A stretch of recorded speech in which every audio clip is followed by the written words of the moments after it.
এই কটা দিন খুব সুন্দরভাবেই কেটে গেল। উত্তাল সমুদ্র, মেঘলা আকাশ, গ্রিনারি আর বৃষ্টিতে ভিজে যাওয়া গোয়া। জুন মাসের অনেকটা সময় এবার আমরা গোয়াতে কাটালাম। মাঝে মাঝে রাজীব গোয়াকে একটু বেশি ভালোবেসে ফেলে। যার যা ভালোবাসা, কি আর করা যাবে বলো।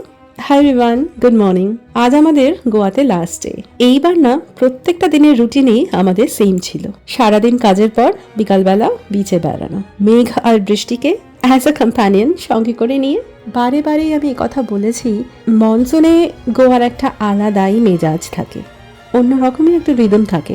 সেই রিদমে তাল মিলিয়ে চলতে পারলেই আর মন ফেরাতে পারবে না গোয়ার দিক থেকে। তবে একথাও বলি, আনন্দ করতে এসে, ঘুরতে এসে, স্পেশালি গোয়াতে, বাস বাবা আপনা কাম সে কাম রাখো, নিজের মতো করে এনজয় করো, নিজের ফ্যামিলির সাথে, বন্ধুদের সাথে, and you will be safe.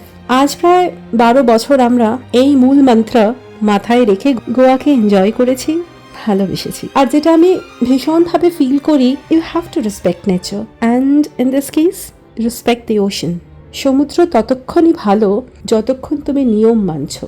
নিয়মের বাইরে গেলেই বাস আর কিছু করার থাকে না। শাস্তি সমুদ্র দিয়েই দেয়। সেই পানিশমেন্ট বড় কঠিন, বড় ভয়ানক। সে কোনো বাঁধন মানে না, কারোর বুকের করুণ আরতি শোনে না। হ্যাঁ, সমুদ্র ফিরিয়ে দেয়, কিন্তু যেভাবে নেয় সেভাবে ফেরায় না, যে একেবারেই না।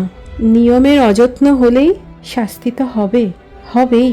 সে যে কারোর কথা শোনে না, সমুদ্র কারোর কথা শোনে না, কোনো বাঁধন মানে না, এটাই ফ্যাক্ট। এবার অনেক অ্যাক্সিডেন্টের খবর পেলাম, ডিফারেন্ট বিচে হওয়া, তাই কথাগুলো বললাম, মন থেকেই বললাম। তবে আমি যদি সমুদ্রকে ভালোবাসি, তার প্রাপ্য সম্মানটুকু তাকে দিই, তবে সেও আমাকে ভালোবাসবে, এটা আমার বিশ্বাস, আমার এক্সপিরিয়েন্স।